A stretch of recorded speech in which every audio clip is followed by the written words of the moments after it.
Thank you very much, everyone, for joining this webinar today from the Asia Scotland Institute. Good afternoon if you're in Scotland. Obviously, good morning, good evening in Asia, and good morning to our founder and chairman, Roddy Gower, who's in Connecticut in the USA at the moment. A very early morning, I believe, crisp morning in Connecticut. Our focus today is on rebuilding Sri Lanka and the future of the country. As with most parts of the world at the moment, it's a complicated question because all countries are going through a complicated period in our history with great challenges. And really, I think we've seen Sri Lanka in the news in the past year, but not notably so. I think we should be careful not to overplay the situation in many countries that we see from the news, because there are usually calm, professional government administrators and diplomats, as we have an example of today, guiding their countries through these challenging times. But we know that there was the exit of the last president of the country, a state of emergency. The military were empowered to help maintain order in the country. There are severe economic challenges in Sri Lanka, as there are in many countries across the world, due to war and the outcome of the pandemic. Fuel supplies are limited. We have severe inflation in Sri Lanka, as we also do in many parts of the world, and something of a debt situation, which is probably the most challenging issue for Sri Lanka to address in the near future.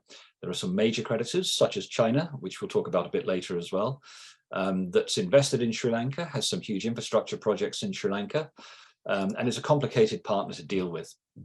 The port of Hambantota is extremely strategic, obviously for Sri Lanka itself as a country, but for its rather large neighbors, India to the north, China further to the north, the sea lanes between east and west, leading to the Straits of Malacca. It's a critical part of the world. It's a critical country, and stability there, I think, is in the interests of all trading nations. So we're very fortunate to put some balance to the situation in Sri Lanka by having with us today Her Excellency Saroja Sirisena, who was appointed High Commissioner of Sri Lanka to the United Kingdom in March 2020. Immediately prior to this, she served as the ambassador to Austria, with concurrent accreditation to the Slovak Republic, Slovenia, Serbia, Bosnia-Herzegovina, and permanent representative of Sri Lanka to United Nations and international organizations in Vienna. So also a very complicated part of the world, and probably one of the more complex diplomatic posts, I would think, for any individual to take on. Obviously, her experience goes back far before that, and her previous posts include Director General of Public Communications and spokesperson for the Ministry of Foreign Affairs in Sri Lanka, Director General of Economic Affairs of the Ministry of Foreign Affairs, Director General of External Relations of the Ministry for Economic Development, Director of South Asia and Director Consular Affairs of the Ministry of Foreign Affairs. An extraordinary portfolio, frankly, which really shows the professionalism of our guest today. Really like to hear from the High Commissioner her views of the challenges facing Sri Lanka, and how the country is going to overcome them, which I'm sure it will. So, High Commissioner, thank you very much for giving us your time today, and your lunch break, I must say. Could you give us an overview of what's happened in the country, the challenges going forward, how your government is dealing with them, and how you see the outlook in the next few years? Thank you. Thank you, Martin, and for that introduction. It makes me feel very, very ancient, because I did start my diplomatic career at the end of the last century. First, I would like to thank the Asia Scotland Institute for organizing this session, because it just shows the interests on Sri Lanka in the United Kingdom, and I feel very warmly about it, because it's important when you're in a diplomatic mission to understand that there is interest from that country towards your country, because that makes that role all the more important and all the more fruitful in your tenure. So I really appreciate this time and your membership, and also to Rodrigo, who's actually joining very early in the morning. So Thank you once again for organizing this and being present. Yes, Sri Lanka has perhaps the hallmark of Sri Lanka perhaps is having more than its fair share of challenges, and the other positive out of it is the resilience with which we have so far been able to meet such challenges.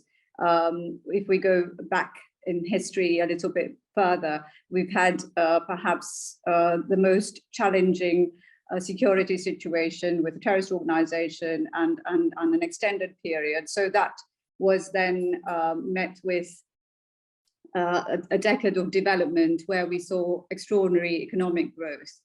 And if we go back to the 30 years of the conflict, that was a period where we had very little or no infrastructure development. So this is something that perhaps none of the neighboring countries of our region experienced, because if you looked at any country, they had better infrastructure than we had.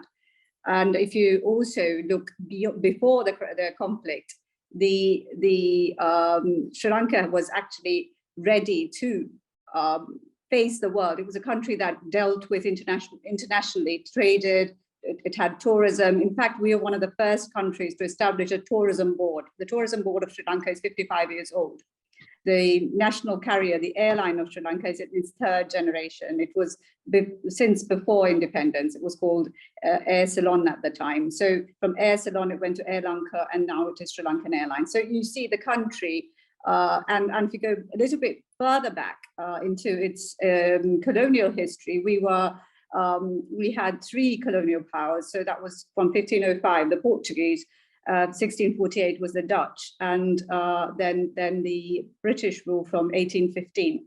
So, I mean, this just shows what an internationally connected country, Sri Lanka, Ceylon, or throughout the history, even during the times of our kings, the great kings, we traded, we had international exchanges, and this was basically the existence of Sri Lanka.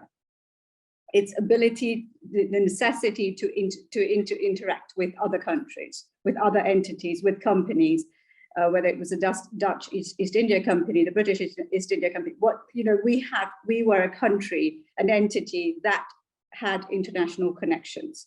So we come back to the present situation.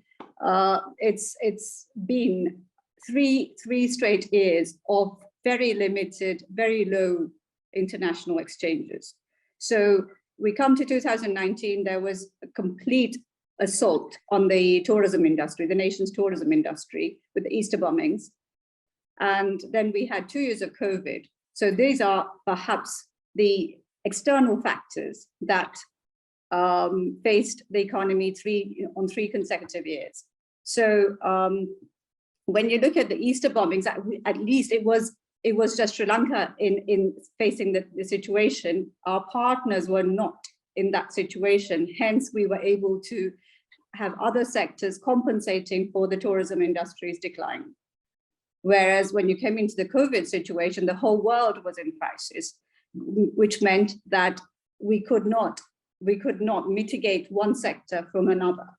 The export sector did pretty all right despite COVID, again, which goes to show that Sri Lankans don't give up. So our factories continued, exports continued, the services continued despite the lockdowns. But there was a severe impact on things that were beyond the control due to lockdown. So if you look at those are the external factors that have contributed to the current situation of Sri Lanka. And the other is the macroeconomic structural issues. If I look at it, there was a period of relatively low, below 5% economic growth, and the lack of diversification of our export basket. Because if you look at comparable economies like Vietnam or the countries that have moved ahead in this area and weathered the challenges better than we have, they would be because of the diversification. Diversification is like a ripple effect. It attracts FDIs, and when you don't diversify, you have a plateau of FDIs in each sector, because your sectors are limited, and the FDI coming in is limited to those sectors. So these are our structural issues that we had to deal with. High inflation, net importer of food products, because our habits change, people get used to certain things. Then the agricultural sector was another issue where we decided the intent was good to try and go into organic fertilizer, but when you're a country which is a net importer of food and also depends on certain agricultural exports, you cannot change the structure of it overnight. So we learned it the hard way, and we suffered not only issues of food security, but also the reduction of our export output on the agricultural front. So this was another. So these multiple factors coming in all at the same time had a cumulative effect. And then the COVID situation struck two of the largest contributors of foreign exchange to our national economy. That was the remittances. We have approximately 1.5 million workers outside of the country. Sri Lanka has a population of 22 million people, and out of that, the workforce, almost 10% of the workforce is outside of the country. So this, the remittances and tourism simultaneously shrunk to nothing almost, which meant that we didn't have sufficient foreign exchange to keep the economy running. So multiple factors, they're not excuses, but this created a situation. And despite all of this, one would be surprised to see that the standard of living of Sri Lanka, if you look at a comparable economy in the region, you would realize that Sri Lankans don't generally save. They are people who need to have a certain standard of living, because the government provides free healthcare and free education that automatically elevates the standard of living of even the poorest segments, because you have educate, and compulsory education is for 10 years. So it's I think that this is comparable to even more developed countries. So when you have an opening of this level of lifestyle, and then suddenly your basics are taken away, people, and they do not see an end to it. And then there is no possibility to, the sense of hopelessness. Suddenly there was a fuel shortage, which went on for a couple of months. And this crippled every single segment of the economy. So that created this crisis sort of multiplied. And then people felt so hopeless and they jumped onto the streets, which obviously, because there was no, you had 10 to 12 hour power cuts every day and no fuel. So all of this coming together made it impossible for people to exist. And there were shortages in the hospitals, shortage of medicines, and people are used to going to a hospital when they're not well. They are used to, and we handled COVID pretty well. And there was no crisis in COVID, and there were no anti-vaxxers. Vaccination rates were 80 plus, everyone above the age of 12. I think about 87% of the population above the age of 12 were vaccinated pretty early. So all of this was done, but suddenly you come into a situation where income is struck and your supplies are halted and you have no end in sight. There didn't seem to be light at the end of the tunnel. So with the change of government, Martin, I just want to address, at no stage was the military in control. It was always democratic, because we pride ourselves in being a democratic country since 1931. So even when the president left, it was handed over to the civilian prime minister, who was a member of the parliament. And at no time was the military running the country. So I just wanted to say that. And then the parliamentary process elected the president, the current president, President Ranil Wickremesinghe. So what was done is, obviously we had a default, and then we went to the IMF. We hired consultants, both financial and legal consultants, to help us restructure our debt. We've been having negotiations both with the IMF and our key donors, the banks, the World Bank, the ADB, the Asia Infrastructure and Investment Bank. The last meeting we had was also with all of these together, which was yesterday. So we have been doing that to restructure our external debt and ensure adequate supply so that the economy can run and tourism can restart. Because in addition to tourism being a very, very important contributor to our GDP, it also engages approximately 500,000 people, both directly and indirectly. And Sri Lanka and Sri Lankans are not used to a handout system. They are a working people. We don't have systems where people just want handouts. They need to have livelihoods restored. So suddenly, when 500,000 people engage directly or indirectly in an industry, don't see hope, the situation sort of builds on, it exacerbates the hopelessness. So I think this tourism season, we can see people trickling back in, which would be a huge boost to not just the economy, but also the psyche of the people. So I think that's part of what I have to say, and I think perhaps we can take some questions. Thank you very much, High Commissioner, Your Excellency. A couple of interesting points there. I mean, you mentioned I think you suggested a sort of slightly disappointing less than 5% growth before the pandemic. It's not a bad rate to be at these days. I think we'd be very glad of 4 or 5% economic growth on our GDP in this country. But developing country, Martin, it's a completely different thing. You can't grow if you don't have at least a 5%. That is hugely telling on a developing economy. Yeah, exactly. Yeah, but very interesting, as you mentioned, the lack of diversity of exports. I think most of us would have thought of Sri Lanka as this extraordinary tourist destination for a very long time, and obviously, I suspect some countries tend to overdeveloped. I'm not suggesting Sri Lanka overdevelops tourism, but it can be reliant on sectors like that. But hopefully, as you said, that sector can come back, because it's clearly very important. Perhaps before we go further into some of the economic things, we could cut across to the geopolitics. And Roddy, I think you wanted to say something about the geopolitical situation around Sri Lanka. Yeah, well, first of all, Ambassador, thank you very much indeed for your very clear description of the situation in Sri Lanka.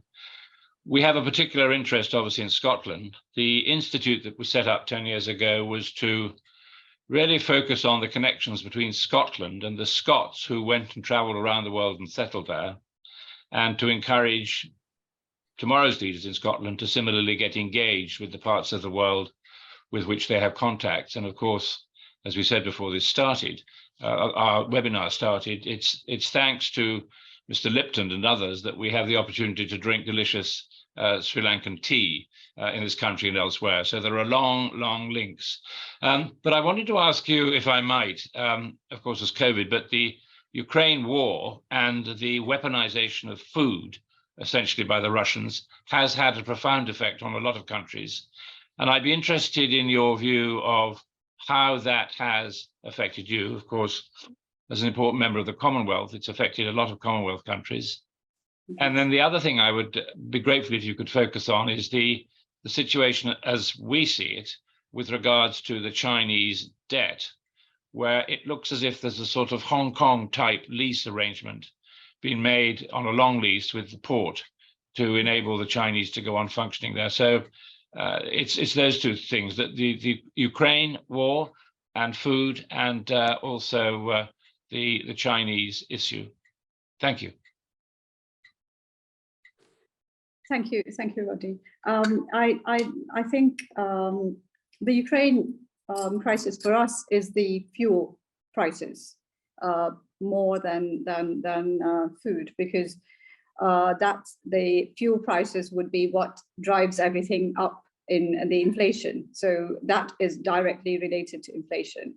So fuel prices is what has affected the economy the most, because as a country that does not have any fuel supplies and natural gas, we are reliant on imports. So for this, you need forex, and when you don't have forex, you can't import fuel, which actually led to the people's protest, part of the people's protests in starting from April.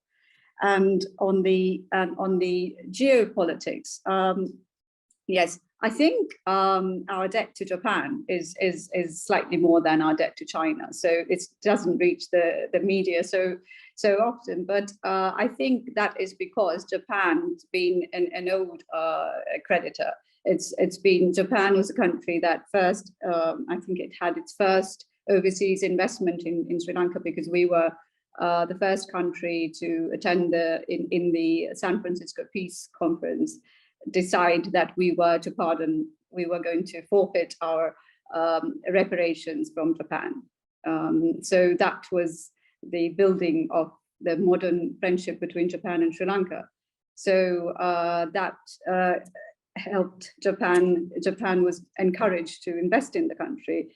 And so as it stands today, our debt to the 36.4% of our debt is in international through the sovereign bonds, and the Asian Development Bank holds 14.3. Japan has 10.9, China 10.4, and India too. So that's the distribution of our debt. On the Hambantota port, I think before the port was built, I did say this at the beginning, that we didn't have any infrastructure development for 30 years. So we were about 50 to, I think, 75 years behind the rest of our region in terms of infrastructure. We had whatever the infrastructure that the British left, and we had some pretty horrible roads. And despite that, we still attracted close to 500,000 tourists, and with the conflict raging. So that's where Sri Lanka was in 2009. So if we were to improve or have economic growth, what we needed to do was to invest in infrastructure.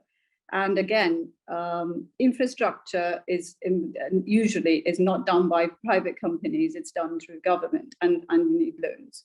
So this is how the infrastructure project started, the Southern Expressway, then the expansion of the Colombo port, and so on. And the Hambantota port it was a small fishing harbor in the beginning. It wasn't utilized as an international port. So I think it's a huge asset, whether it is leased or otherwise. I think it's a huge asset in Sri Lanka, which is very important. We have also an second international airport there. And this has been a benefit to the country to actually have a large international port, because that, again, being an island nation is our strength. And it being leased, it's to a company which is providing employment and money into the country is important to Sri Lanka. So, and I do understand politically that the port development was initially discussed with India, and that was then did not materialize. And then we had other partners come in, and this is how the port was developed. And I think for Sri Lanka, it's a very good thing, because first we have to think of the interest of Sri Lanka and Sri Lankans before we look at interests beyond that. So. And is this part of China's Belt and Road Initiative? I mean, it's linked to other developments around the world. Yeah. Yes, it is. It is, and you would note that Sri Lanka has since early times been part of the Silk Route, the maritime Silk Route, and we have been a central part of the trading routes through the Middle East and Asia into Europe. So this is not something very new to us. And not being, I think I would be more concerned for not being a partner of a great international network. Yeah. Well, thank you for that. Martin, I think you had some other questions. Yes, and I'm glad to say we have some from friends, I would say, of Sri Lanka, High Commissioner, if we could put it like that. And I think it's a very interesting one from Benjamin, who obviously has some experience in Sri Lanka, who's mentioned that he was part of a team that produced the World Bank Tourism Investment Plan for Sri Lanka in 2019-20. Unfortunate timing, Benjamin, for all of us, obviously, with the pandemic commencing in early 2020. But so Benjamin's interested in your focus on tourism, remittances, and I think this is a bit of a follow-up question from what we were just talking about with sovereign debt levels and the impact of that debt. And without dwelling on China too much, because you've just given a very clear picture of the extent of that debt, which is across multiple countries, with Japan being the leading lender to Sri Lanka. But do you worry that the extent of the debt can hinder economic recovery and independence? Or do you see a way out of this very soon where the debt can be clearly managed? And perhaps we can put that into context with a quote from your current president, who recently said that basically Sri Lanka doesn't have a fully functioning economy at the moment because of the difficulties, and he's really looking at creating a new economic model in Sri Lanka. So how would you see Sri Lanka coming out of this? Do you see Sri Lanka looking back at some of those traditional industries, such as tourism, as you said, remittances from this great Sri Lankan diaspora, or do you see something different for the new economy in Sri Lanka in the future? Yes, yes and no. First, we have to make the traditional sectors more efficient. And if you look at remittances, I think that's something we've been focusing on here in the United Kingdom. That is to see every Sri Lankan has had minimum of 10 years of schooling and beyond, usually beyond. So we can't, the ability to skill a worker is already there. The lack of skill is not because the person is incompetent or unable to skill themselves. It's because of the lack of availability of options and the opportunity for skilled employment. So that is something that's started here in the United Kingdom, is to help skilled workers gain employment, which means the remittances would be much, much higher and commensurate with what has been already spent on them. If you have an unskilled worker, you're talking about somebody, let's say at the age of 18, who's had 18 years of free healthcare and 10 or 12 years of free schooling. So this person is not bringing in a return on investment that is commensurate or the country can afford. So skilled employment is something that really needs to be focused on, and we are investing in vocational training and ensuring that Sri Lankans who leave the country for employment are actually going in for skilled employment. So this is something that has to be developed, can be developed even from the short to medium term.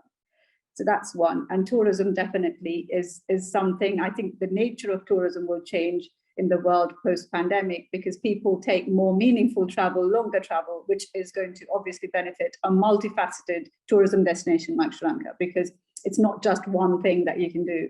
You can change your mind on what you want to do. So I think that answers it. But apart from that, the export sectors, we are looking at improving our competitiveness in the export industry, focusing on what we are good at.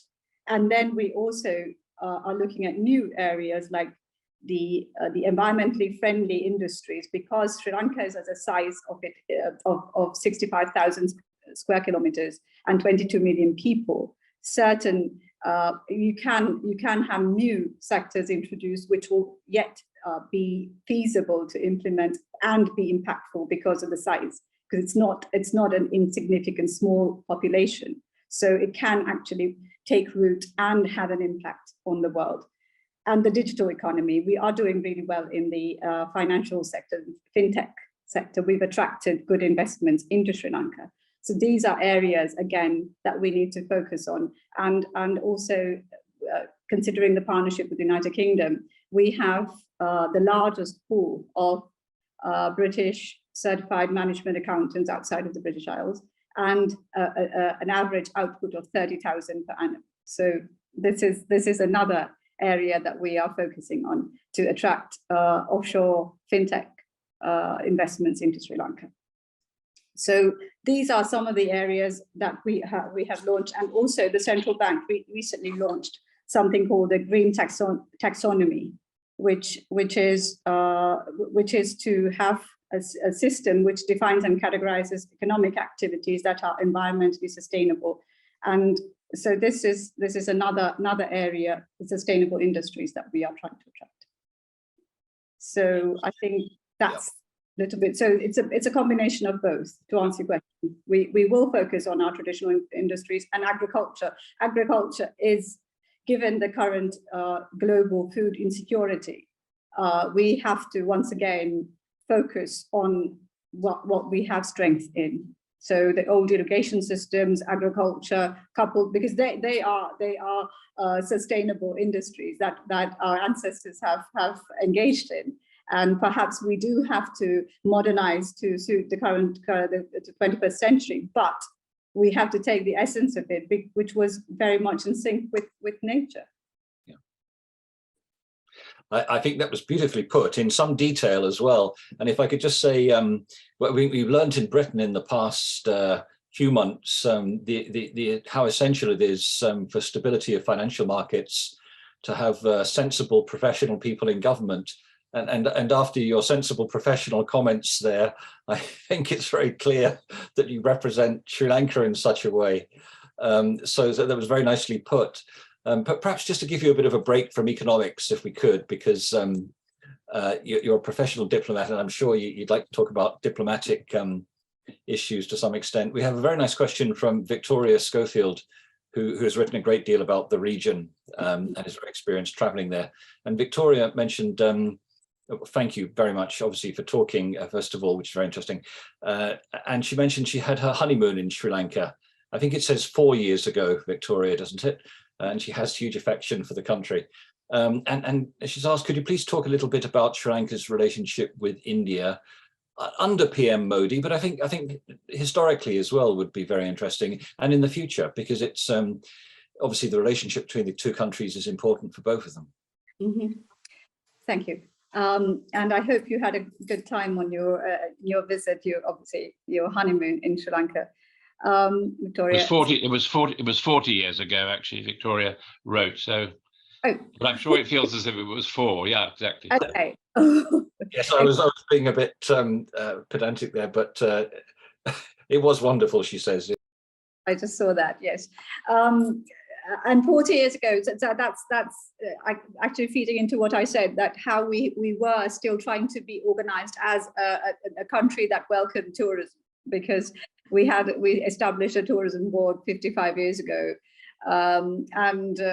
and still maintain that to date, that authenticity. So it's not the resorts and the structured tourism. I don't think we will ever be that level, that country that has the structured, organized, very well organized tourism, but the authentic experience, which I think lingers in one's mind and memory for a longer period of time. And the relationship with India, I mean, India has always been, we have, I like to say that we are what we are because of our proximity and distance with India. So that I think says, because we have our cultural connections. I mean, the whole history of Buddhism coming from India to Sri Lanka. So as countries, like two countries that are so close, we have periods of absolute bliss, and sometimes that relationships can be quite challenging. But I think overall we are economically dependent in terms of trade and cultural exchanges, and I think the relationship has much more. It's evolved on many fields.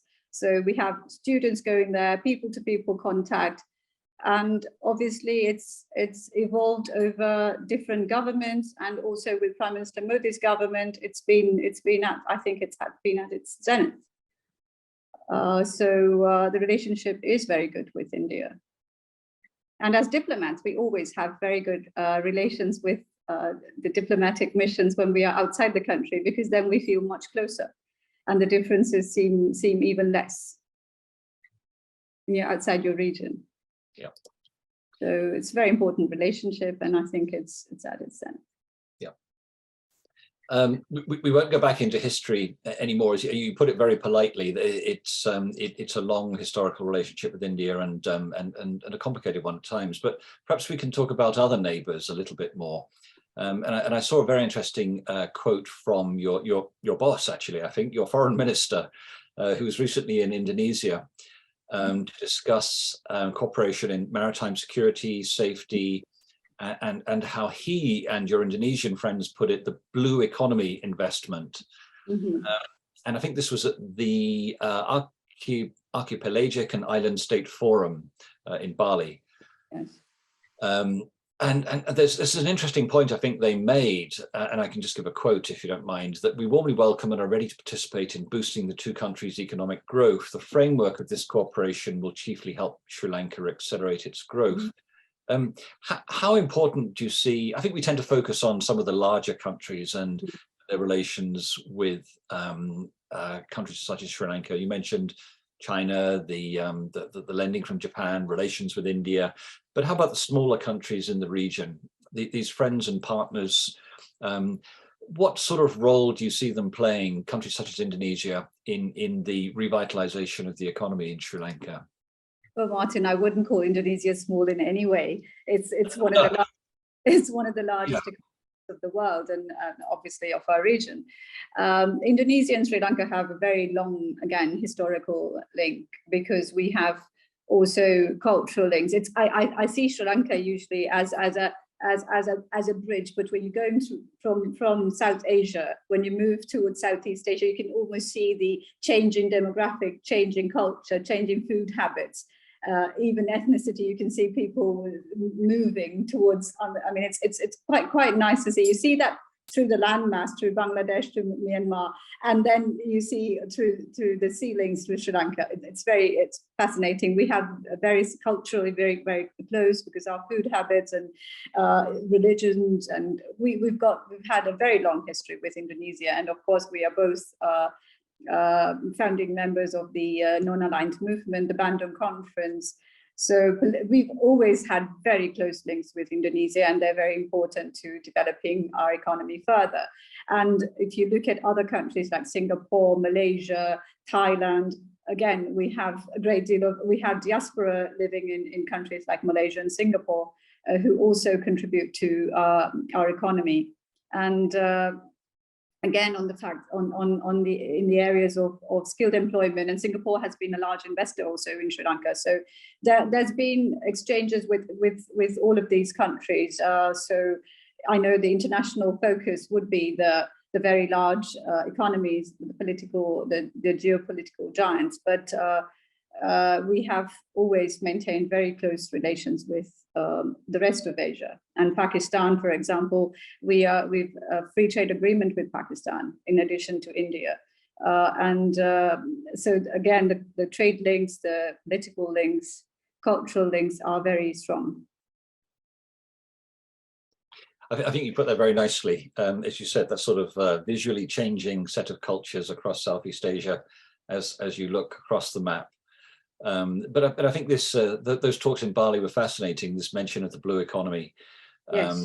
It would be great to see more regional cooperation on that sort of level, rather than a constant focus on some of the larger powers, I would suggest, not larger countries. I apologize.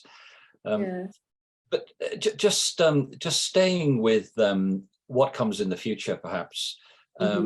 Several of our audience members have talked about the Sri Lankan diaspora, and obviously a large part of that is the Tamil ethnic diaspora, and it's a complicated situation in the country. It has been for some time, and your current president is clearly taking the initiative to ensure that those relationships with the minority ethnic group are resolved to the satisfaction of all. So how do you see that outlook in the longer term, and how do you see your government approaching those issues, and how do you see the Tamil diaspora responding to that?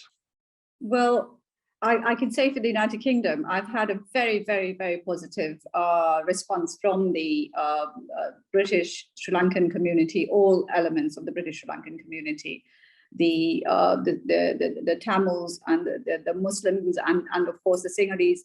We've seen an increasing number of people coming to us saying that they want to engage with Sri Lanka.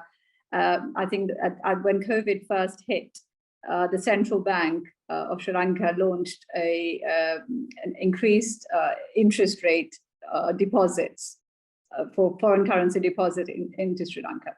And this scheme was quite popular, and it cut across communities, and I was pleasantly surprised, because I had not served in a country with such a large overseas Sri Lankan community before. So this is, I think the United Kingdom holds one of the largest and most influential overseas Sri Lankan communities worldwide. Given that, the response I have received and the kind of interactions I've had with the community is most encouraging. And on the part of the government, the president has also he's setting up an overseas Sri Lankan secretariat, where he would like people to come in with their proposals, both political, economical, to have an exchange of views and to bring in people who want to be involved with the future of the country. And he's also holding discussions with all the political parties in terms of how if we are to have a new constitution and how it shall be framed. So as much as we're facing our economic challenges, we are focusing on the political direction that the country needs to go into the next decades of the 21st century. And you're not alone in those discussions between different parts of your nation. Obviously, where we sit, we have a large number of people who favour secession, and the discussions and the relationships between those nations are extremely important. So it's good to see the current president taking that constructively. Perhaps we could just cut across to something very different, if you don't mind. And I'm sorry to keep you talking, because you've done so well so far, but there are a few more questions, and it'd be nice to ask them. So Ian MacDonald has asked something quite different. He's noted that recently there'd been some use of trading goods for goods rather than paying for goods directly. And I'm not sure which goods Ian's referring to, but have you come across that, and any alternative trading solutions from Sri Lanka?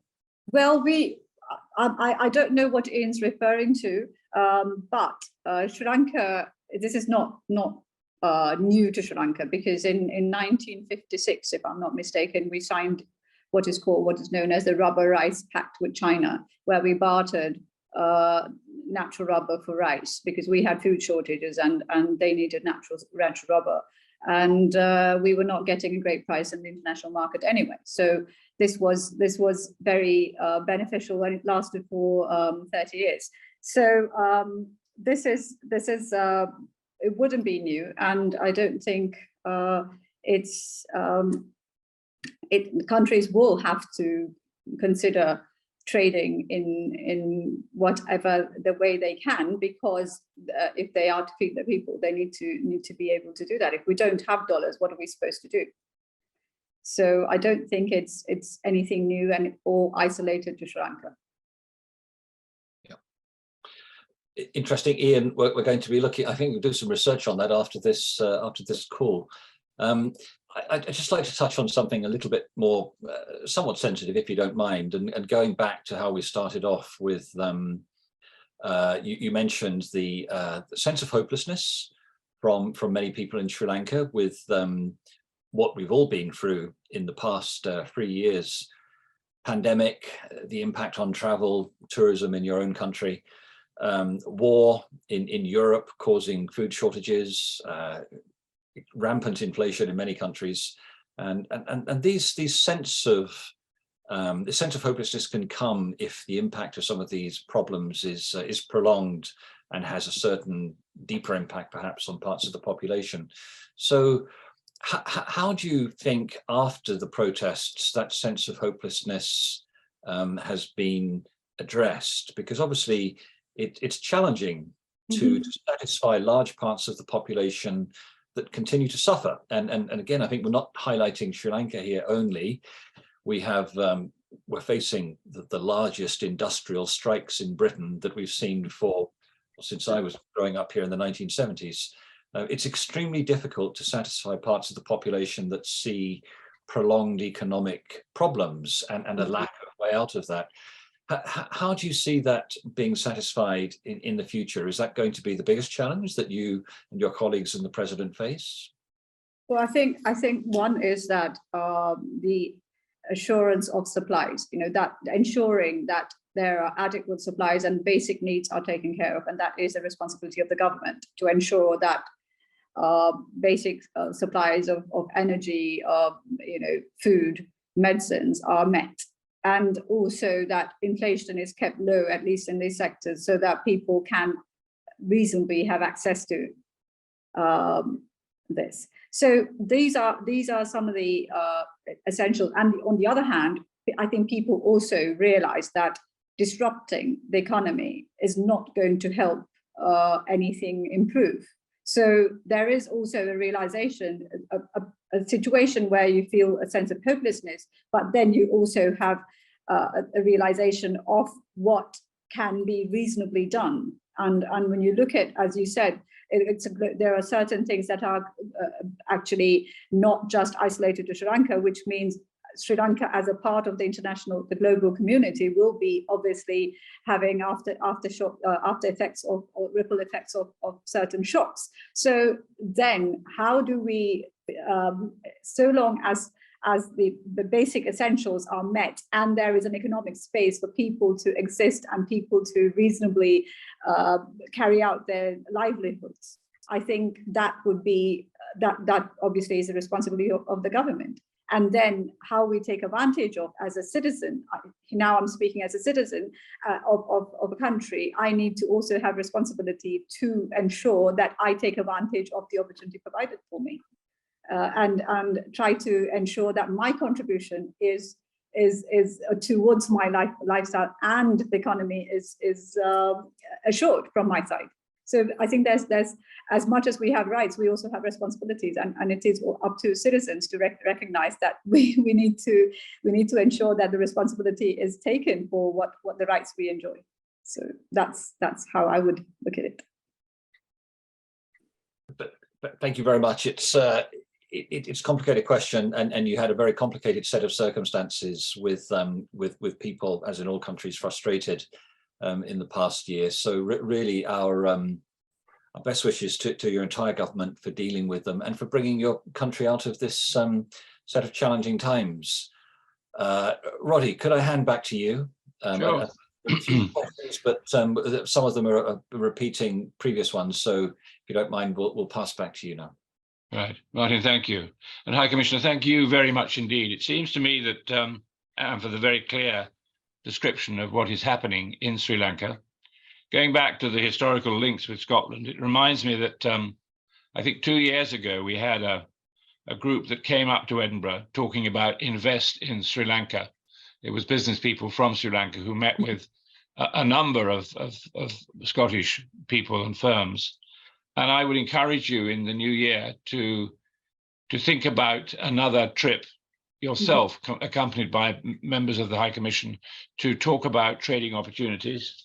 And we would be happy to work with the Scottish Government to ensure that people from AI and other sectors and fintech would be there to meet with you, to hear about the opportunities, and then of course follow that up with a trade mission of some sort that would help you, because it seems that you've solved a lot of the problems, but there are still tipping points where Scottish expertise or British expertise could be helpful.